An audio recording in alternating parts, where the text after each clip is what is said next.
کہ اگر ایک اسم معرفہ 2 بار استعمال ہوا تو وہاں پر معنی ایک ہی ہوگا، دلالت ایک جیسی ہوگی۔ اگر نکرہ، ایک اسم بطور نکرہ استعمال ہوا ہو، وہاں پر دوسرے کا مطلب پہلے سے مختلف ہوگا۔ بات سمجھ آ رہی ہے؟ تو یہ بن گئی اس کی 2 صورتیں۔ تیسری صورت بنتی ہے وَإِن كَانَ الْأَوَّلُ نَكِرَةً وَالثَّانِي مَعْرِفَةً، اگر پہلا اسم کیا ہو؟ نکرہ، اور دوسرا کیا ہو؟ معرفہ، تو ایسی صورت میں فَالثَّانِي هُوَ الْأَوَّلُ حِمْلًا عَلَى الْأَحَدِ، فرماتے ہیں ایسی صورت میں دوسرے کا مطلب وہی ہوگا جو پہلے کا ہے۔ ٹھیک ہے؟ مثال کے طور پر اس آیت میں سورہ مزمل میں ارسلنا الی فرعون رسولا، یہاں پر رسولا معرفہ ہے کہ نکرہ ہے؟ نکرہ ہے۔ ٹھیک ہے؟ دوسرا فعصى فرعون الرسول، اور فرعون نے رسول کی نافرمانی کی، یہاں پر معرفہ ہے کہ نکرہ؟ معرفہ ہے، تو ہم کہیں گے پہلا اسم کیا ہے؟ نکرہ، دوسرا کیا ہے؟ دوسرا معرفہ ہے۔ اس اعتبار سے یہاں پر کیا یہ رسول اور یہ رسول ایک ہی ہیں کہ الگ الگ ہیں؟ فرعون کے پاس کوئی رسول الگ آیا تھا اور نافرمانی کسی اور کی ہوئی؟ یہ ایک ہی ہے۔ ٹھیک ہے، بات سمجھ آ رہی ہے؟ کیونکہ یہاں پر پہلے ہی عہد الذہنی یعنی انسان کے ذہن میں یہ بات پہلے بٹھائی گئی کہ فرعون کے پاس ہم نے ایک عظمت والا پیغمبر بھی، جیسے ہم نے اس سے پہلے نکرہ کے بیان میں یہ بات بیان کی کہ عظمت بیان کرنا بھی مطلوب ہوتا ہے، ہم نے ایک عظمت والا پیغمبر بھیجا اور فرعون نے اس پیغمبر کی نافرمانی کی۔ ٹھیک ہے، تو قاعدہ کیا ہے کہ اگر پہلا اسم نکرہ ہو اور دوسرا معرفہ ہو تو ایسی صورت میں دونوں کا مطلب ایک ہے۔ اور آخری صورت کیا بنتی ہے؟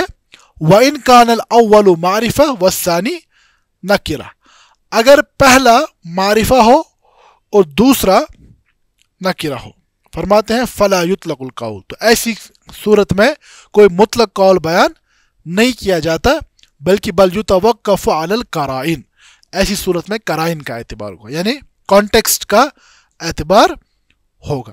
مثال کے طور پر فرماتے ہیں کبھی کبھار اس میں الگ الگ معنی ہوں گے، کبھی کبھار ایک ہی معنی ہوں گے، لیکن فیصلہ قرائن کی بنیاد پر ہو۔ قرائن اب کانٹیکسٹ امیجیٹ کانٹیکسٹ ہو سکتا ہے، کوئی خارجی نص ہو سکتی ہے، ٹھیک ہے، مختلف جو قرائن ہو سکتے ہیں، جیسے سورۃ النساء میں کہا گیا یسألک اہل الکتاب ان تنزل علیہم کتابا، کہ اہل کتاب آپ سے یہ مطالبہ کرتے ہیں کہ ان پر کسی کتاب کو نازل کیا جائے۔ یہاں پر پہلے کیا ہے؟ الکتاب معرفہ ہے کہ نکرہ؟ معرفہ ہے۔ دوسرا کیا ہے؟ نکرہ۔ ٹھیک ہے، تو ہم نے کہا کہ اگر پہلا اسم معرفہ ہے اور دوسرا نکرہ ہے تو ایسی صورت میں قرائن کی بنیاد پر فیصلہ۔ اب یہاں پر دیکھیے اہل کتاب کہنے سے ہی مطلب یہ ہے کہ یہ پہلے سے ہی کتاب والے ہیں، تورات اور انجیل والے لوگ، یہود اور نصارہ، یہ اب کسی اور کتاب کا مطالبہ کر رہے ہیں۔ اس کا مطلب کیا ہوگا کہ یہ تورات اور انجیل کے دوبارہ نازل ہونے کا مطالبہ۔ بات سمجھ آ رہی ہے؟ تو یہاں پر معنی مختلف ہیں۔ اس کے برعکس کبھی کبھار سیم میننگ بھی ہو سکتا ہے، جیسے سورۃ الزمر کی اس آیت میں وَلَقَدْ صَرَّفْنَا لِلنَّاسِ فِي هَذَا الْقُرْآنِ مِنْ كُلِّ مَثَلٍ لَعَلَّهُمْ يَتَذَكَّرُونَ قُرْآنًا عَرَبِيًّا، یہاں پر آگے قرآن کیا استعمال ہوا ہے؟ معرفہ کی نکرہ؟ پہلا معرفہ، دوسرا نکرہ۔ کیا یہ قرآن الگ الگ ہے؟ اللہ فرماتے ہیں ہم نے لوگوں کے لیے اس کتاب میں، اس قرآن میں مثالیں بیان کی، اور وہ قرآن کیا ہے؟ قرآن عربیہ۔ بات سمجھ آ رہی ہے؟ تو یہاں پر یہ والا لفظ اور یہ والا لفظ ہم مانی ہے۔ بات سمجھ آ رہی ہے؟ لیکن فیصلہ قرائن کی بنیاد پر ہوگا۔ تو ان سب باتوں کو سامنے رکھتے ہوئے نظم کی طرف آئے۔ سلسلۃ المتون صفحہ نمبر 45 تو ناظم رحمہ اللہ فرماتے ہیں قاعدۃ التعریف والتنکیر فی القرآن، قرآن مقدس میں معرفہ اور نکرہ کیا کی قاعدے کا بیان۔ فرماتے وَمِنْهُ مَا يُرْعَى لَدَى التَّنْكِيرِ کہ وہ قواعد جن کا ایک مفسر کو خیال رکھنا ضروری ہے، ان میں سے وہ قواعد ہیں جن کی رعایت برتی جاتی ہے کب؟ نکیرہ کے بیان کرتے وقت. وَضِدُّهُ التَّعْرِيفُ فِي التَّفْسِيرِ اور اس کے مقابلے میں کیا آتا ہے؟ نکیرہ کے مقابلے میں معرفہ. فرماتے وَإِن تَكَرَّرَ الْمُعَرَّفَانِ اگر دو معرفہ اسم مقرر ہو، مقرر مطلب ریپیٹ، تقریر، ریپیٹیشن ہو، ٹھیک ہے. وَإِن تَكَرَّرَ الْمُعَرَّفَانِ اگر دو معرف اسم مقرر ہو، فِي الْغَالِبِ الْأَوَّلُ عَيْنُ الثَّانِي تو ایسی صورت میں غالب یہی ہوتا ہے کہ پہلا اور دوسرا عین، دوسرے کا عین یعنی سیم، دے آر سیم. الغالب الاول عین الثانی غالب یہی ہے کہ پہلا اور دوسرا سیم ہے، ہم مانی. کما اذا عرف ثان قط وقف على قرائن باول عرف تغایرا معنی منکرین فعسره لم یغلب الیسرین. فرماتے اسی طرح اگر پہلا کیا ہو؟ معرفہ ہو، تو ایسی صورت میں انہوں نے یہ آخری صورت کا تذکرہ کیا ہے. اگر پہلا معرفہ ہو، یہ والی صورت، وَإِنْ كَانَ الْأَوَّلُ مَعْرِفَةً وَالثَّانِي نَكِرَةً اگر پہلا معرفہ ہو اور دوسرا نکیرہ ہو،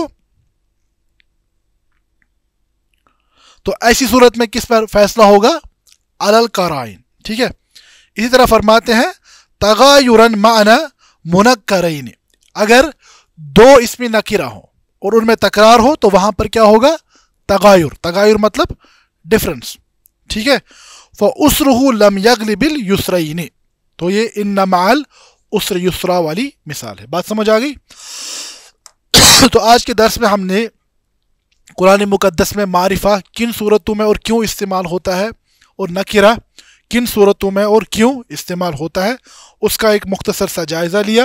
اور اس کے علاوہ ہم نے یہ دیکھا، ان قواعد کا تذکرہ بیان کیا کہ اگر ایک ہی جگہ پر دو معرفہ ہوں تو وہاں پر کیا ہوگا، اگر نکرہ دو ہوں تو وہاں پر کیا ہوگا، پہلا معرفہ ہو دوسرا نکرہ ہو وہاں پر کیا ہوگا، پہلا نکرہ ہو اور دوسرا معرفہ ہو وہاں پر کیا ہوگا. تو ان سے آیت کے سمجھنے میں یا لفظ کے معنی کو حاصل کرنے میں کیا فرق پڑتی ہے. تو آج کے درس میں ہمارا یہی موضوع تھا. اللہ رب العزت سمجھنے کی توفیق عطا فرمائے. تو اگلے درس میں ہمارا جمع اور افراد کے حوالے سے جو قاعدے ہیں وہ ہم انشاءاللہ بیان کریں گے. ھذا ما عندی واللہ تعالی عالم وصلی اللہ علی نبینا محمد وآلہ وصحبہ وسلم وآخر دعوانا ان الحمد للہ رب العالمین. المنار المنار المنار المنار المنار المنار المنار اے امین علم و فن، اے حکمتوں کے انجمن، تجھ پہ نازاں ہے چمن، تجھ پہ نازاں ہے چمن.